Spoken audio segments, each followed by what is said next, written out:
Okay, so today we're going to review the entirety of Jurassic Park.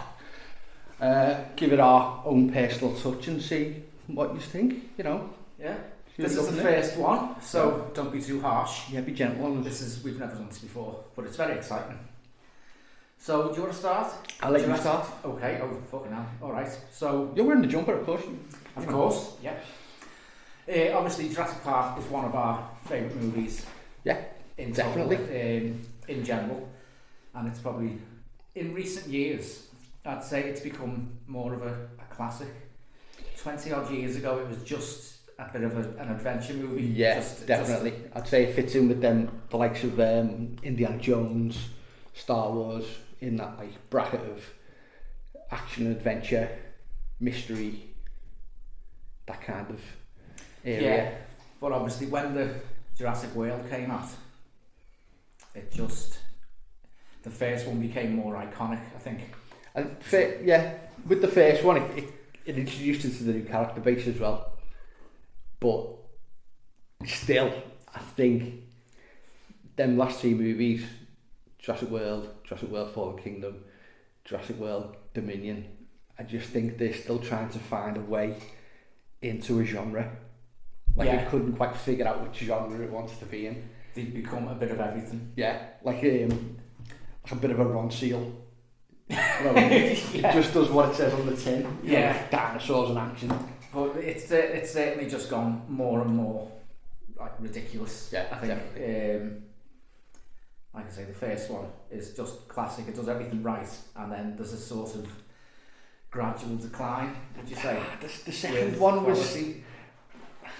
If you look at the second one, it's basically King Kong, but with a T-Rex. Ah, yeah, it is. You know, because then the adventurers go to an island, and then you get corrupt people wanting to take this attraction back to the homeland, and then it starts to become a little bit generic. Yeah, but carbon copy.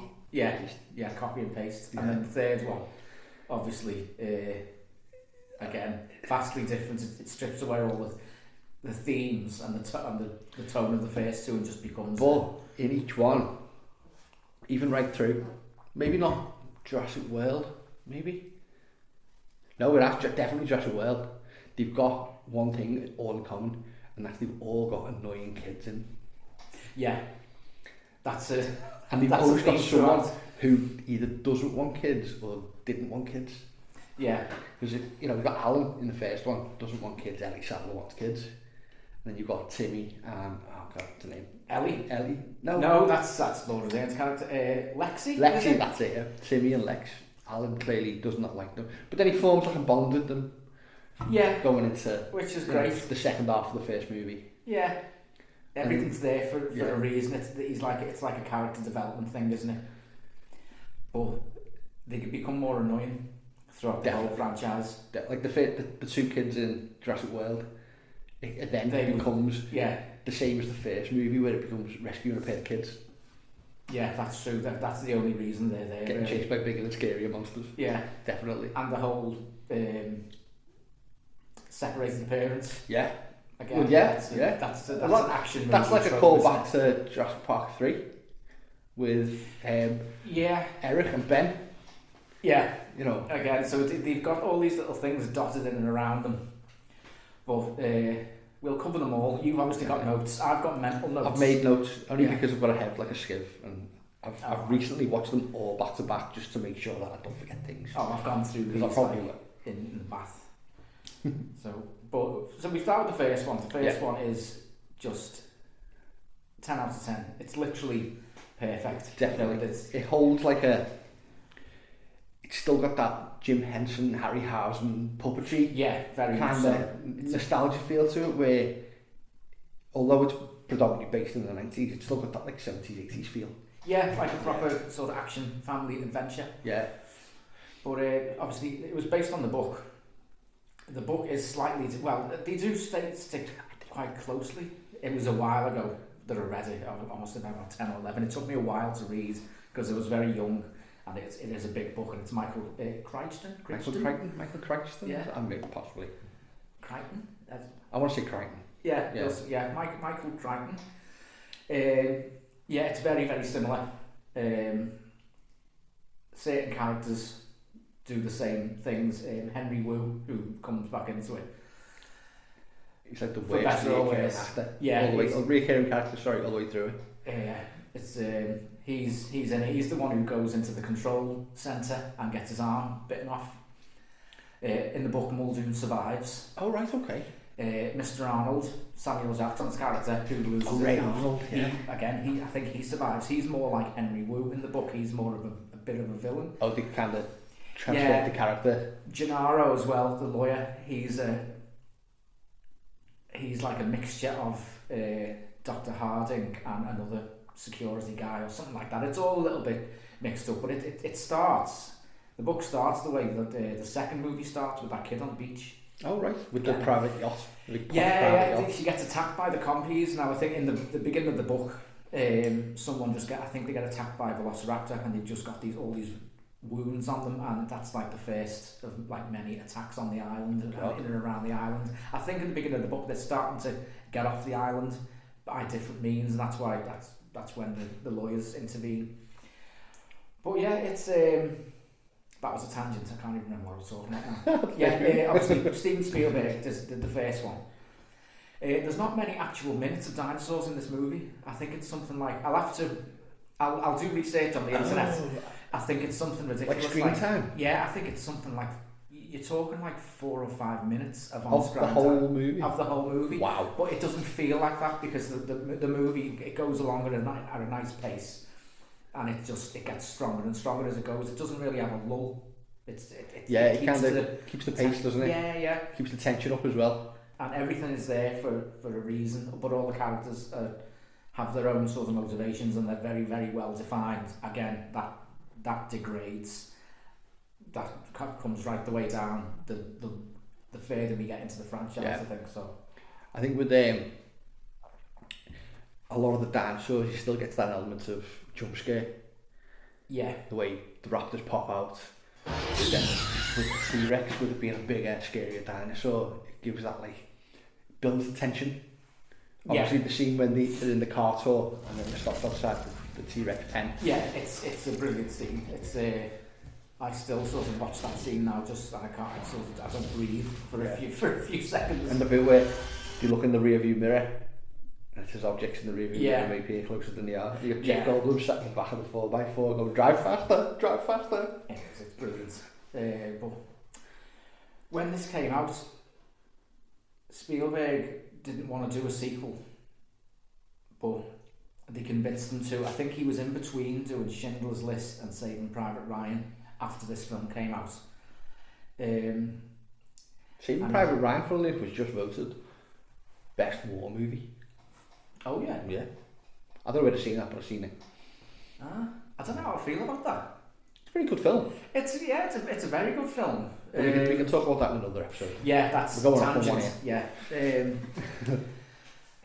So yeah, there's not really there's very little to talk about the first one, because it is just it's the perfect movie.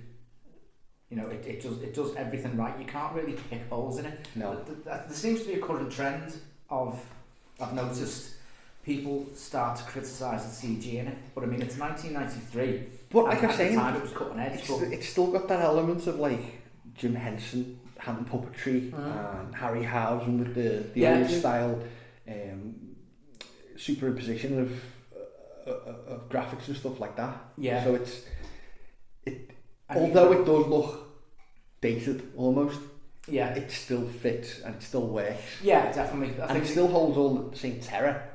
Yeah, it's like Jaws. You know, Jaws in terms of effects, it hasn't aged well, but it's still a masterpiece of cinema. You've got to take things not so much with a pinch of salt, but of its time.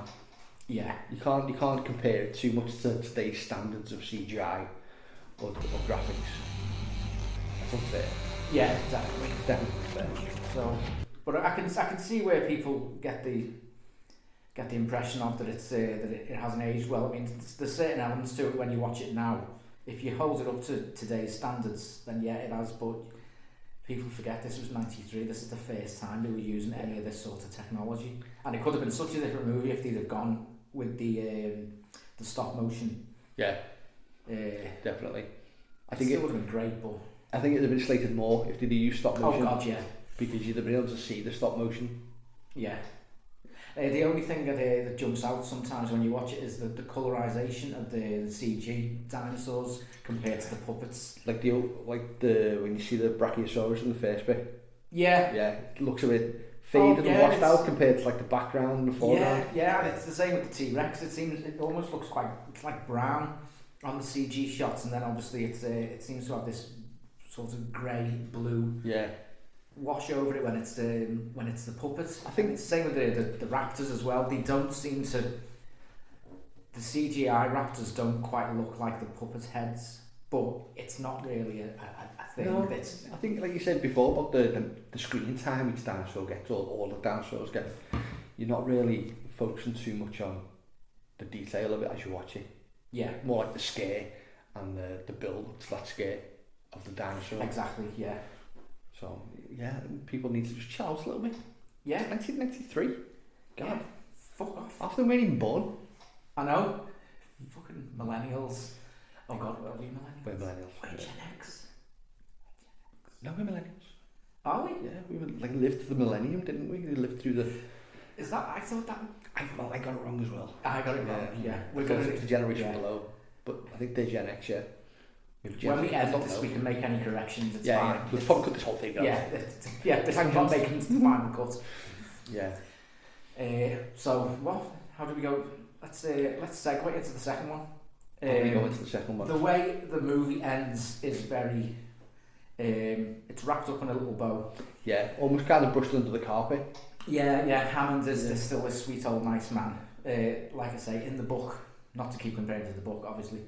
It's interestingly enough, he ends up down a ditch with a shattered ankle. Oh yeah, and gets. Isn't there some original artwork of him stood waiting for the helicopter? I think there is, yeah, something? Because at the end of the book, it ends with gunships literally blowing up the island. Just there's missiles flying, and John Hammond is literally dying in a ditch with a shattered ankle. See, this is like Spielberg. Pretty sure he gets Saving Private Ryan. He just wanted to combine the two. Yeah, I mean, I would like to see that. A war movie with dinosaurs would be quite good. There's probably one on the Sci-Fi Channel. There probably is, yeah, Probably along the lines of like Sharknado and stuff like that. Yeah. In that kind of movie. Yeah, some of these movies do come quite close to Sharknado, but we'll get into that in there. That part's coming up. So at the second one, the second movie just feels to me like it's a little bit unnecessary, because it kind of goes back on a lot of the stuff that was introduced in the first one. You know, the dinosaurs being restricted to that island because they're born in a controlled environment. That lysine contingency. The one where they can't produce. Yeah, that enzyme that they're not given it, they just die. But so that's they sort of retcon that pretty quickly, you know, for their own. At that stage, we could cut a scene of Jeff Goldblum saying life finds a way. We could. That would be really good. Yeah. So once I figure out how to do that, I'll put it in. Like I said, this is our first one. We'll get used to it. Yeah. Better. Go easy on us, bastards. Life finds a way. Yeah. The first thing I want to talk about The Lost World is Jeff Goldblum's character. He is like a totally different person. Now, I mean, obviously, I get why they've done it, because he is the lead man. He's not a side character anymore, so it makes sense. But I just find it jarring when you watch these movies in order, in chronological order, all 6 of them. That's one of the first things that jumps out at me, the fact that Jeff Goldblum he's now playing a completely different version of Ian Malcolm. Yeah. In the last one, if you jump all the way to Dominion, it comes back as the first Ian Malcolm. I disagree on that one. Even to the point where he's got the leather jacket. I get what you're saying, but I respectfully disagree. Okay. I think, First on screen disagreement. Yeah. I think he comes back as just Jeff Goldblum. Literally, I don't even think like a bastardized version of like Yoda and a TikToker with that weird upspeak that he does, where everything he says sounds like a question. Yeah, it's even when it's not a question. Yeah, I can just. It's like he's walked on set and they've just said, "Well, we haven't got a script today, Jeff. So do you want to just be Jeff and just do Jeff things?" That was a bit weird, but we'll get to that. There's a lot to unpack about these later films. So Jeff Goldblum. Yeah, and it's I get why they've called it The Lost World, because again I've read the book years ago, and this deviates from the book a lot further. We don't get the scene at the end with in San Diego with the T-Rex. That's not in the book. The book ends with velociraptors on a boat that's headed for the mainland. I think that's, if I remember correctly. Yeah, there is a boat. There are dinosaurs on a boat in it, but it's left sort of. You have to question whether these animals are actually going to make it to America. So the scene at the end with the T-Rex that's very exaggerated. It's very Spielberg-esque. It feels tacked on. But he obviously needed to get the iconic T-Rex roaring at some point. They did. There's two of them this time. There's two of them. But yeah, I mean, a mum and a baby, isn't it? There's three. There's a daddy T-Rex, there's a mummy T-Rex, and there's a baby T-Rex. Yeah. And so there's a joke about porridge in there somewhere, but I can't actually think of it. If we think of a porridge joke, I'll cut and crop it into the thing. But yeah, I can see why they call it Lost Wales, because it's very similar to the Arthur Conan Doyle Lost Wales. That was always my favourite book as a kid. And you've got the professor, you've got the journalist, you've got the hunter, you've got the villain, then you've got the sort of the natives. Is this the Spielberg formula? Yeah, I think it's the Spielberg formula of doing his own version of Arthur Conan Doyle's Lost Wales. It's been said, hasn't it, that he's got his own formula for every movie he makes, and it's basically that. No, not Spielberg. The actual book. Oh, right. The original Lost Wales book by Arthur Conan Doyle. Oh, that's something totally different then. No, I get what you're saying. Yeah, but the original book, the classic novel Lost Wales, it's got the same things in. It's got the same type of characters. It's all set up the same way. Michael Crichton, I don't know what his name is. Crichton. He wrote the book because they wanted. Oh, should we cut there? Did that move? Yeah, slightly. I can edit this bit out, don't worry. You still sound. Yeah, we can cut this bit out. This could be a trailer. Yeah. Or maybe we'll leave it in for comedy effect. I don't know. So anyway, wait. Yeah. So Michael Crichton. He wrote the book because they wanted a screenplay. He didn't just adapt the screenplay. He wrote a full-on novel to adapt in a screenplay, which is a bit. That to me is a bit strange. I mean, how can someone just write a book in the space of a year? It's insane to me. I don't know how authors do it. I mean, if he's got a basic idea of it, and he's not to use the word plagiarise, but plagiarising a set of characters, I suppose. Yeah. You know, all he'd have to do is put it's like a homage to the Arthur Conan Doyle book. But like a cover band. Yeah, a really good cover band. Yeah, that works. Yeah, but it's the formula is very similar again to the original Lost Wales novel. You just get these people, they go to this island, it's all unknown, but they've got different motivations. Obviously InGen, who are like the kind of like the baddies. Yeah. No, I mean not at this point, they're just a faceless corporation, aren't they? They obviously want the dinosaurs, so they send their hunters to capture them, whereas Hammond has all of a sudden developed a conscience, because in the first movie he was just some old rich guy who wants to dinosaur theme park. Yeah, he wasn't some kind of humanitarian, he was just a rich guy. Doesn't he, at the beginning of the movie, when he speaks to Ian Malcolm, doesn't he say to him he wants to have a second island where the animals could just roam free and be like natural? In the first movie? At the beginning of the second movie. Oh, I see. Oh, that makes sense. Because he's on a deathbed, isn't he? Yeah. So and he gets everyone along and...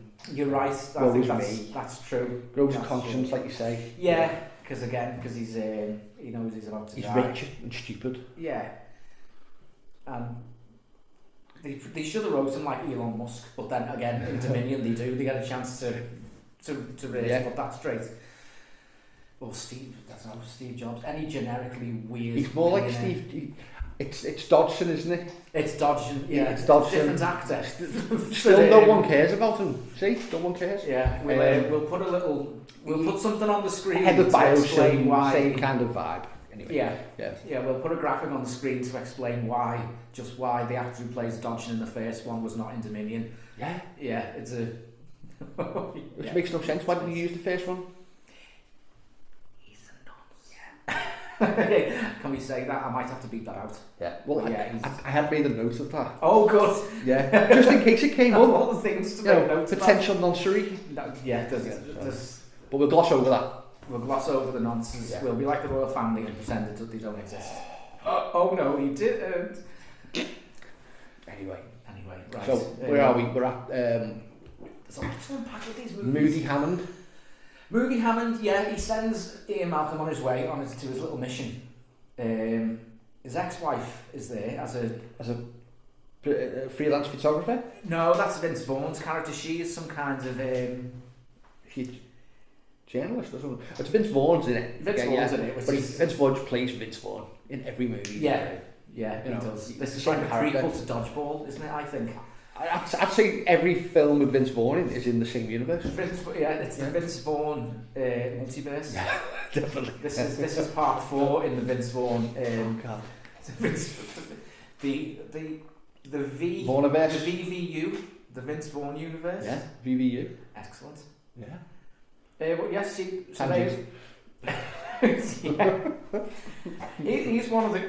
one of few characters in this movie that doesn't make. Well, in fact, he's not. They all make terrible fucking decisions. Every single character in every single one of the movies do. So who have we got? We've got Vince Vaughn. He's there as he's a photographer, but he's also a war photographer. He's either a war or a nature photographer, but he's got an axe to grind with the whole with the wildlife and things like that. I think he's what's the word? Not a native, some kind of activist. I'd go with activist. Yeah. And then Ian Malcolm's ex-wife is there, the mother of his child. The child stows away. She's an acrobat as well, which comes into play later. Is she him daughter though? She can't be. Because she's of ethnic origin, isn't she? And so it's not the mum. So it must be his ex. I think he was married to her briefly. I think they make a point of married to her for a minute or something. Yeah, it's his child and his ex-wife, but they're not related, but they all just know each other. Yeah, and they all get on. Yeah, I presume they get on. I mean, and yet again, there's another annoying child, which needs rescuing. Another fucking child that needs rescuing that ruins everything. Yeah. But then she rescues a dinosaur. And she does acrobatics and she kills a velociraptor. Yes. Even though they've gone there to save dinosaurs, they kill a lot of actual animals in this movie. So who else have we got? The little assistant, he's cool. Oh, which one? He's got the tranquilizer gun. I can't remember his name. He gets literally ripped in half by the T-Rexes. The scene makes me cringe. I hate it because it's Steven Spielberg at his bloodthirsty best. That man he is quite sadistic. I can't remember his name, but the funny one. He's like the light relief. Dieter, was it? Am I thinking of 3? Is Dieter? No. Dieter's the one of the hunters. Oh, was he in 2? He gets killed by the compies. Yeah, because he wanders off because he wants to have a wee and then gets eaten by tiny dinosaurs. He's evil anyway. Again, just more stupid characters making stupid decisions. Well, if you look at all 3 movies, the first 3, they've got like something in common. They've got what's the guy's name? You've got Robert Muldoon, who's the he's supposed to be the dinosaur expert. Yeah, he's a gamekeeper. Animal wrangler type guy. In the second one, you've got Trembo, who's played by Pete Postlethwaite. Roland Trembo. His name's Roland, isn't it? Yeah. And then coming into Jurassic World and Fallen Kingdom, you've got what's his name? Well, Owen Grady is kind of a wrangler, isn't he? The guy played by Vincent D'Onofrio. Oh yeah, he's trying to weaponise them. I can't remember what his character's name is though, because again they all look. We'll put it on screen somewhere. It's fine. It's there's him. Again, Henry Wu is the mad scientist in all of them as well. Yeah. I will come back to it anyway. But yeah, they've all got like a really inexperienced animal handler who just overestimates, complete bullshit on a CV. I can handle dinosaurs, definitely. I've held rhinos, this, that and the other. Can you do a T-Rex? Yeah, I'll have a go. Yeah. You know, just turn up on a Saturday morning, have a go at wrestling a T-Rex or Velociraptor. Well, he tries to get their teeth, doesn't he? Again. That Trembo, he pulls teeth out, doesn't he? Again, which we get a call back to that in Fallen Kingdom. He's the one in Fallen Kingdom, isn't he? No, that's Ted Levine. He's just again, he's a stock character. They've literally cut and pasted, they've copied and pasted Pete Postlethwaite's character, and yeah, that's right. Like through all the movies. Yeah, it's they are trying to follow a formula, which is fine, which is great. But sometimes you just need to do something a bit different. And if you think about it, right, the only thing that actually stops and calms down any of these dinosaurs is the palm of Chris Pratt, isn't it? You know, the whole handout thing. The first time you do that, it's fine. It kind of looks a bit cool. Yeah. And then by the end of the movie, you're thinking this is wearing a bit thin now. You can't just keep doing that. And he doesn't just do it with raptors. He does it with Allosaurus. He does it with he tries to do it with the Indominus Rex. He's the Indoraptor. And it gets to they overdo that. And then Alan has to go in Dominion. Oh, yeah. At the same time, he's like, doesn't work. Anyway, we're digressing from 2 again. Yeah. Where were we with 2? We've got the characters. We've ascertained that they're all stupid. Yeah. And they're doing terrible, stupid things. And there's a lot of contradictions as well. They've gone there to rescue the animals, and then by the end of the movie, they've killed quite a few of them. Yeah. Or they've been responsible for their deaths. Well, it's almost like a carbon copy again of Fallen Kingdom. Isn't it? You look at Fallen Kingdom is people go to the island to rescue the animals. Obviously, in Fallen Kingdom, it's a volcano, isn't it? Yeah. Saving them from that, and then obviously someone takes advantage of the dinosaurs and either weaponizes them or wants to sell them for auction. Yeah. No, it's on you know, as a regard to Fallen Kingdom, it's just lazy writing. They've just copied. We'll get to that. There's a lot to unpack with that one. Yeah. Well, with the Lost Whales, so we've got the characters, and it's just a very, very basic plot. They have to go there. They're there for 2 different reasons. The InGen want them just to capture them because they're valuable assets, and Jeff Goldblum has gone there to liberate them. For Hammond. Yeah, I think. But once they're there, obviously it all goes tits up, and we get the. Now, this movie's sort of held together with action scenes that go on far too long. Yeah. Because we'll talk about the end with the T-Rex getting to San Diego, and again we'll talk about that in a minute, because that's in and of itself, that's like a movie. I think that one long scene in the middle where they're actually rounding up all the dinosaurs, and Pete Postlethwaite can't pronounce the name of a certain one, so he just calls it Fried Tuck. You know, the one with the bald head. Yeah, he calls it, there's a Parasaurolophus, and he says, he calls it Pompadour, he's like Elvis. Elvis, yeah. It's great. And that's a prime example of one of them scenes that just got drawn out. Yeah. You know, montaged, shorter. Yeah, the things going off cliffs. Yeah. Is them trucks. Again, they're stuck in the truck, it's over the cliff. Now, it's almost like they're trying to recreate the scene from the first movie with the Jeep going over the T-Rex pen. Yeah. Which, weirdly, again, I'll put a map up on the screen. You know the way that this tangent, by the way, sorry. The T-Rex walks through the fence and is on the road. Yeah. The T-Rex then pushes the car off a big fucking huge 130 foot drop, isn't it? Yeah. People pull it apart as being some kind of inconsistency. I've seen an illustration. Someone's done it. It's like a fan-made thing. It's not. I don't think it's actual concept art, but they've explained that basically it's perfectly logical for them to have some kind of ramp for the T-Rex pen to be essentially be a ditch, but then the ground moves up to the form of a ramp pathway to where the goat gets released. That's why there's an inconsistency. Makes perfect sense. That's that. We've solved that mystery. Yeah, so don't dig into that one anymore. Yeah, we've just solved it for you. So yeah, the truck's going off the cliff when when I watch that scene, I always think they're trying to like emulate that, and it just doesn't work because they've almost escaped. The tension's built, and then they almost escape, but then they fall back down again, and then they've got to escape the glass that's breaking, and again it's just like, for fuck's sake, and the mud. Just resolve this scene. You've made your point. That's it.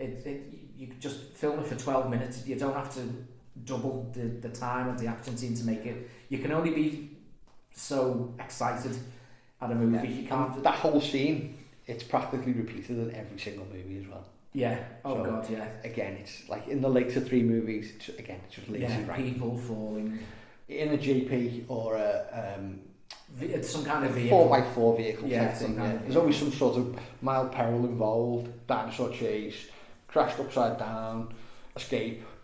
Yeah. And then there's a big lull in the movie, and then because they've got an injured baby T-Rex with them. Because why wouldn't you? If you're on an island, and Sarah Harding specifically says to them at the beginning of the movie, something along the lines of, even if you bend a blade of grass, you bend it back. We can't interact with these creatures at all. But that's about 3 minutes after she's tried to pet a baby Stegosaurus and nearly got fucking killed by its tail.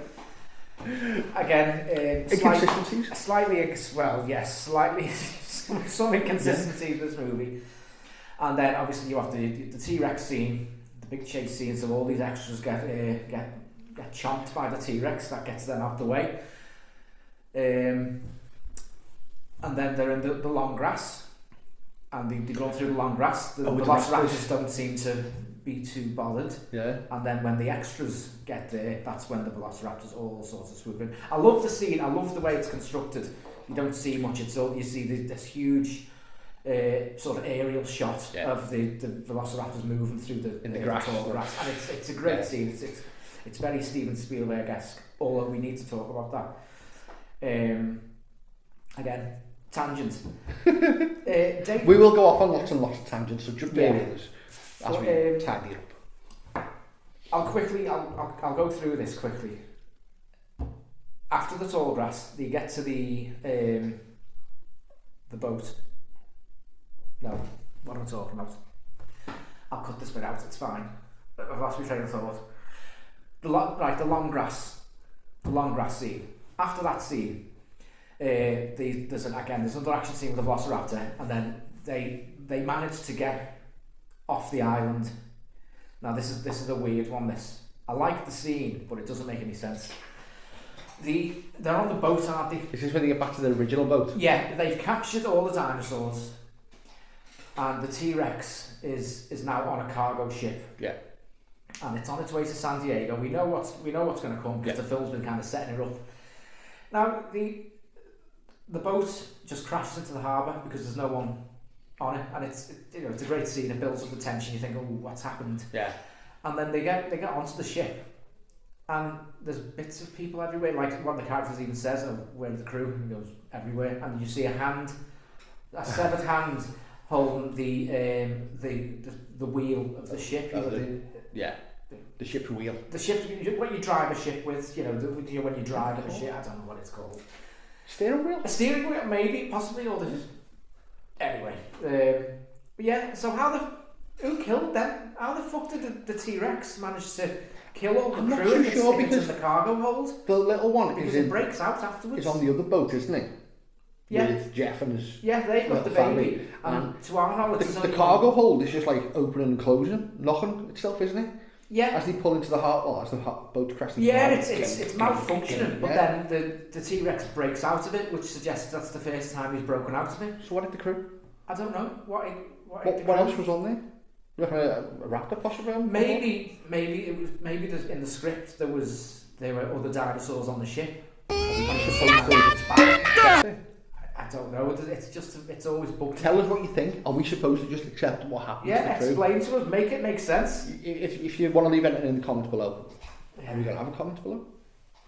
I certainly hope so. Yeah, we'll have to. Yeah. If anyone actually comments on this video, it'll probably be to tell us. The first comment will be to tell us that no one's commented. Yeah. Because that's just how people are on the internet now. Or that we're old. Yeah, cue a picture of Grandpa Simpson shouting at a cloud. Anyway. Yeah, but again, back to there's loads of inconsistencies with the story, but David Coep wrote this movie, and he was also the second unit director. Oh, right, okay. He wrote the first one. I think the movies he's wrote have earned more money than anyone. He hasn't wrote a great deal of movies, but his films that he's wrote are like the highest grossing films. So he's got like a record of. So yeah, David Coep was. He wrote the first one, and he was the second unit director on this movie. So all the action scenes will have been him. It wouldn't have been Spielberg. He's the one who's directing all the anything with explosions, anything with green screen. Yeah. That's the second unit director. So maybe Spielberg wasn't on set a great deal when you've got things getting changed around, especially like with the script, because obviously that's where the film falls down, because there's so many little inconsistencies, like what we just talked about. Now David Coe, like you say, before we were talking about Steven Spielberg being busy in the 90s, with Schindler's and List, not particularly wanting to do this movie. Right. And Joe Johnston, I think, who did The Rocketeer and Jumanji. Excellent. I think both great films. Yeah, great films. Apparently, he was told while this movie was in production by Spielberg, if I do this one, or I think Spielberg told the production company in pre-production, I will direct this if Joe Johnston directs the third one. Oh, right, okay. So basically, he directed this movie so he wouldn't have to do the third one. Kind of like his understudy. Yeah. Because I think they've worked together on a few films, and I think Joe Johnston would have done a good job of this, because he's. I think the amount of action and the tone of it, it's a bit more of an adventure. I think it needs to be a little bit more camp. The third one? No, the second one. So I think Joe Johnston would have done a decent job, because as a Spielberg movie, it's very, very weak. There's not many I mean, I must admit, I had to make sure it was Spielberg who directed them. Because when you compare this to compare it to the first one, every single scene in the first one is like masterfully done. Even the scenes where they're talking about, when they're having lunch and they're talking about Jeff Goldblum as his. He's giving his chaos crisis, rape of the natural whale, things like that. That's when all these characters clash, and we find out what their opinions are. And it's normally in a movie that would be kind of drip fed to us through the thing, but he needs to get it all in there. Now, if it was anyone else other than Spielberg, that would have been really obvious. It would have just jumped out at you as a scene of, oh God, why is this here? Why are they all explaining why they don't like the dinosaurs? But it's obviously, with it being Spielberg, it's really, really well done. Whereas The Lost World, it just lacked that cohesion that Spielberg movies tend to have. And I think maybe it was that because he just didn't really give a shit. He wasn't all there. Just David Coe was right. I'll do this, Stephen. It's okay. Come back when we're doing the T-Rex scene. And maybe he's asked him at the end of it, how did it look? And he's going, it looks fine. Yeah. Don't worry about it. I mean, in Steven Spielberg's later movies, over the last 15 years, he's brought out some very nice looking shit. Yeah. Good looking poop. Yeah. So when it's glaringly obvious when he's not really interested in a movie, it becomes very, very pedestrian with just these little standout moments in. And that brings us on to the best example of that, which is Jurassic Park 3. Yeah. Because there is fucking nothing in this movie that even resembles plot, character development. The first note I wrote on my sheet was less said about this the better, because it was fun. I think it's a fun. It's a Joe Johnston movie. It's fun. It's silly. It's watchable. But there's not a great deal else to it. No. There's a massive sort of slog through the middle of this movie. I think it starts quite strong and it ends quite strong. The middle. I think the basis of the story could have been 10 times better if they just got rid of them annoying kids again. Again, the fucking kids do my fucking head in. I wish if all the kids get eaten at the start, I think we're in for a better film. What this movie franchise teaches us is kids and dinosaurs don't mix. No, don't mix. No. Keep it to little toys. Not Yeah. big dinosaurs, not real ones. No, it's just it's a bad combination. It's like putting PVA glue on a dildo. Do you know what I mean? It's not going to end well for anybody. Yeah, it might feel fine at the start, but it's not good. It will gradually get worse and worse. Yeah. Wait, this movie wasn't based on a book. So this is the first time that in the Jurassic Park franchise it's not actually based on a novel. But there are some similarities with, again, the book, Michael Crichton Crichton's book of The Lost World. They talk about a dinosaur. I'm slightly off tangent, but there's very little to talk about. In terms of Jurassic Park 3, there's very little story or characters. All you know is Sam Neill's back. And so far there. Yeah. There's Jeff all else. Yeah. Jeff's not in this one, is he? No, Jeff's not in this one, sadly. And there's a very, very funny rubber skeleton that looks like it was pulled off the set of Indiana Jones with a parachute in. That's the. I think it's not even the stepdad. I think it's the mum's boyfriend. Yeah. But anyway, so yeah, we'll get straight into what it tries to do with the franchise. The Spinosaurus.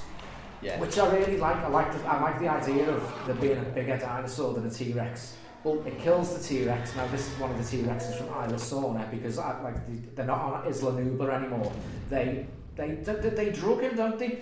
They drug him, and Sam Neill wakes up on the plane. That's how much this family wanted to get killed. The really weird scene where he has that dream and the rat was there. Alan. Oh, Alan. Someone told me about that scene before I watched the film. Oh no. And I think I laughed in their face and just said, "No, you're fucking lying. That doesn't happen." It can't And they were like, "No, it does." And I was like, "No, that doesn't happen." Then I watched it, and yeah, it fucking happened. Alan. But what I like about all the three movies so far is in the first one, I can't remember if it's Ian Malcolm or Laura Dern's character who makes a point of saying they always want bigger, scarier monsters. That's Jurassic World, I think. Is it in Jurassic World, is it? Yeah, I think that's Claire's character. But the point I'm going to make is each movie, the progression of the fear in which each dinosaur gives you.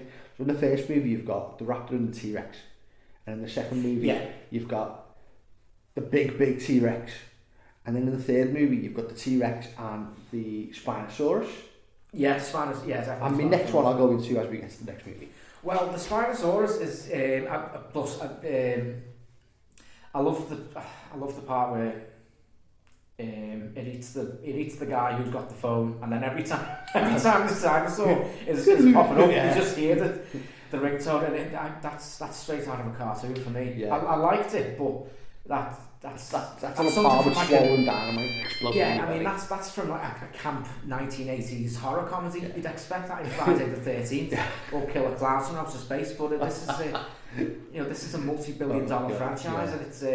But I like the fact they put it in, but it is very much a gag. I can imagine the producers just. There's always a big pile of shit. Yeah, there's a pile of shit, and they have to go through it to get this phone so that this Spinosaur is eaten.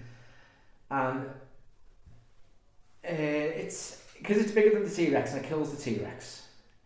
Now in the second book, like I say, the T-Rex doesn't get off the islands. It ends with the Velociraptors on a boat. Yeah. But it keeps talking about all the way through. It keeps talking about this area of the island of Isla Sorna, Site B. This area of the island where they know no dinosaurs go. It's completely.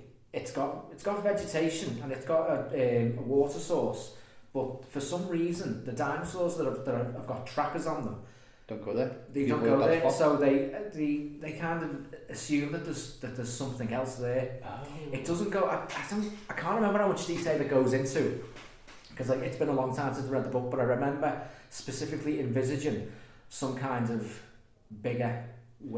Dinosaur, some kind of, whether it's a hybrid or some kind of mutation or like a kind of land of the lost kind of. Yeah, just nobody's been there. Yeah, some kind of weird creature that's been genetically altered.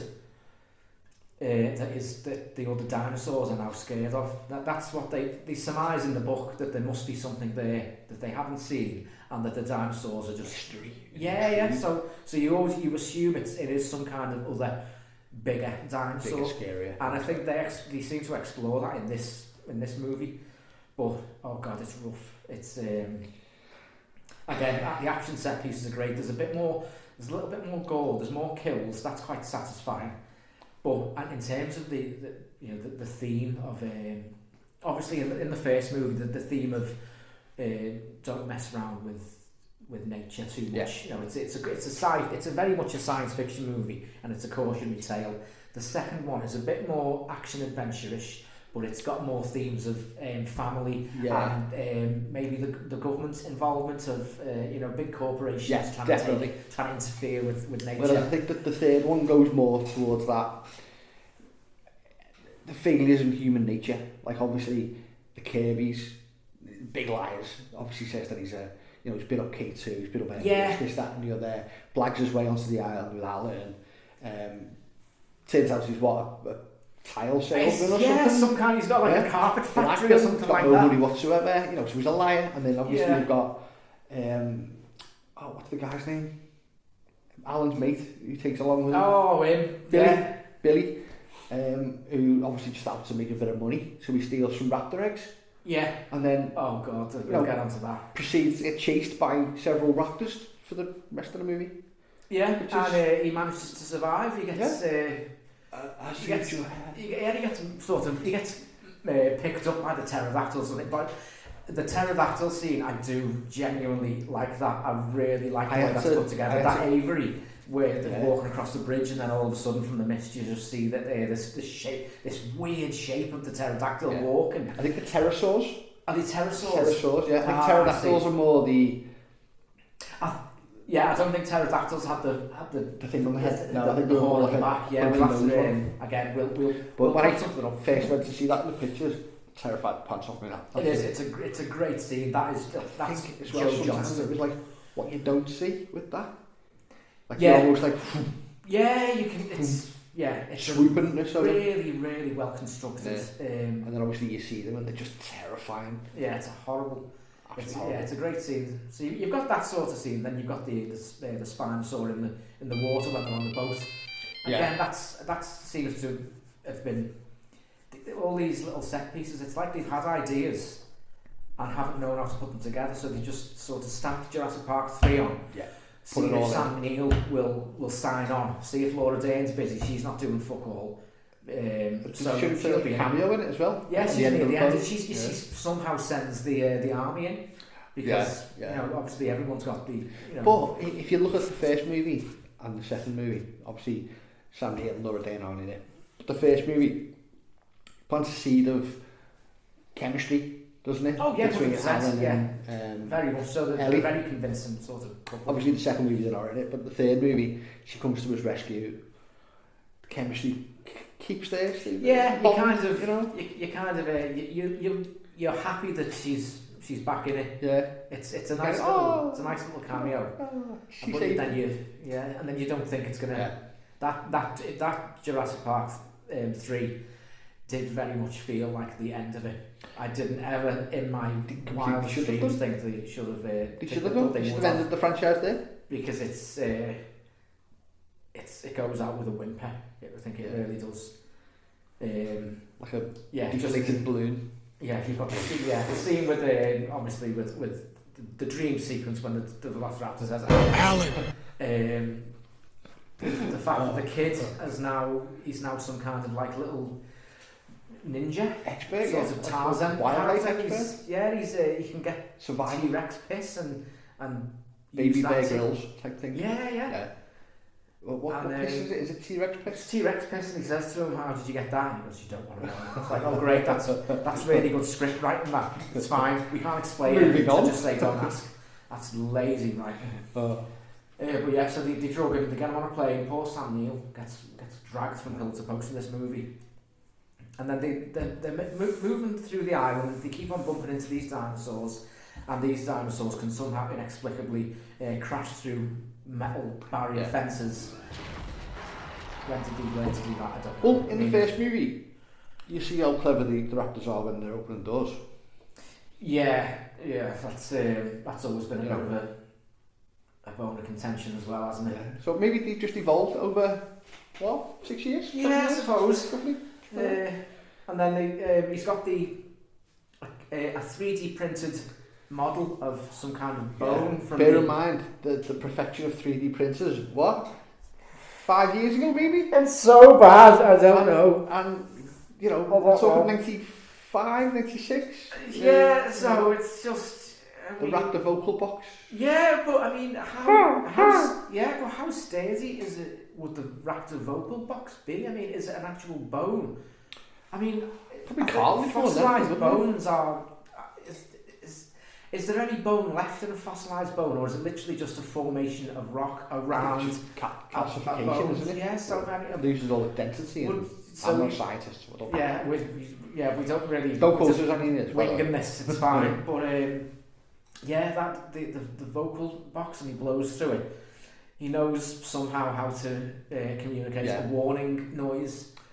Yeah, I mean, it's just fucking ridiculous. I'd love to see elements of factual cloning. I don't think there's many. Go through any of the movies and how, you know, well, if Neil deGrasse Tyson wants to butt in and you know, give us some sort of scientific lesson. Drop a like, hit subscribe, Neil, and then we'll answer some of our questions. We'll have you on the show.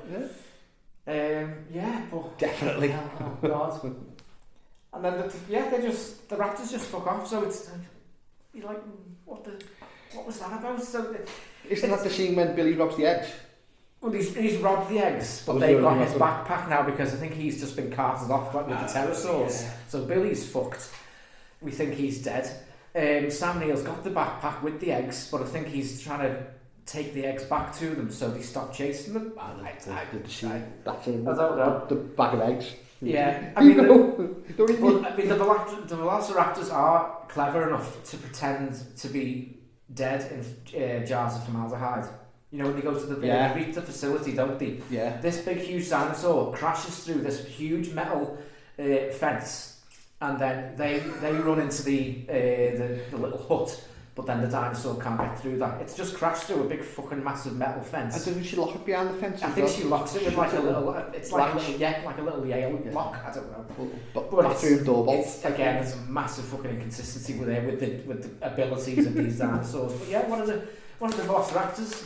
It's a great shot. It's almost like similar to Aliens with the face hugger. Oh, the jars, yeah. I've seen that movie. I've seen it in an Aliens film as well. Not the Aliens, but I've seen that type of scene mimicked a few times. With like the idea of specimens in the jar. Yeah, the idea of something being in a jar or some kind of container, and then it turns out that it's still alive and it's just behind the glass. Like Luke Skywalker in the healing chamber. Oh yeah, right, yeah, you can say it. That's a fucking so much better film. Why couldn't we have watched Empire Strikes Back instead? Yeah, I'd watch Empire Strikes Back on repeat for 24 hours rather than watching Jurassic Park 3 once. Oh God. I mean, there's just so much calamity in it, isn't there? Yeah, it's like just not one action makes fucking sense. Precedes a stupidity. Yeah. Whoever wrote this film, like I say, they've been in a production office somewhere and they thought, right, we can have a dinosaur who needs a character with the phone, and then it can catch up with them, and then every time they hear the phone ring, we know the dinosaur. Yeah. And then, right, they can give these eggs to the Velociraptors, and then he can have a dream, and the Velociraptor can talk to him. And that's how they've wrote the movie. There's a lot of caffeine and cocaine in Definitely. Yeah, I mean, it was the 90s. Sam Neill must be fucking fuming with himself. It's a stain on his career. I think. I know, he put himself to 3 other movies. Well, 2 of them. No, 1. I mean, he came back in Dominion, didn't he? He came back for Dominion, didn't he? Yeah, I mean... They all came back for Dominion, so they all been skint. skint. The royalties must have dried up there. Yeah. Definitely. Have you got anything else to say about Jurassic Park 3 before we move on to Jurassic Park World? Had I? I mean, only again, the progression of the big scarier dinosaur, the pterosaurs, the spinosaurus, and then obviously goes into the next movie, which we'll get into shortly. Yeah. But is this end of part 1, do you think? It was just tripe, really. It was nice wasn't it? Looking tripe. They had to throw it in to make a trilogy. Yeah. And if it was just still a trilogy, then you could say that it's almost similar to Jaws, and that the first one is just it's masterful filmmaking, absolute Absolutely 10 out of 10 perfection. The first movie is perfect, and then the second one tries to recapture it, fails, but it's still worth a watch. And then by the time you get to the third one, it's the third one with Michael Caine. No, that's the fourth one. The third one's Dennis Quaid. That's shite as well. But the Jaws Revenge is the fourth one, and that's obviously one of the worst movies ever made. I don't think I've ever got past. So we haven't quite got to that level. No, it's one of my guilty pleasures. Jaws 4? It's Jaws 5? No, Jaws 4. Oh, Jaws 4. Jaws the Revenge with Michael Caine is one of the best bad films you'll ever watch. Genuinely, it's fucking awful. We haven't quite got to those depths just yet. It's getting there. At some point in these podcasts, we will give you a top 10 of our favourite movies and a top 10 of our favourite worst movies as well. Yeah, Jaws the Revenge is fucking boss. Oh no, I can't say. Can I say boss? Yeah. I mean, Scouse vernacular. Yeah. So try and keep it. It's great. Region free. It's great. I'm sporting the Liverpool cap, so you all know where we're from. So yeah, we've watched.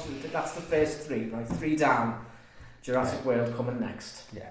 Right. Is that the end of part 1? Do you think? Yeah. Should we hit stop or just let it roll and then I can edit it out? Let it roll.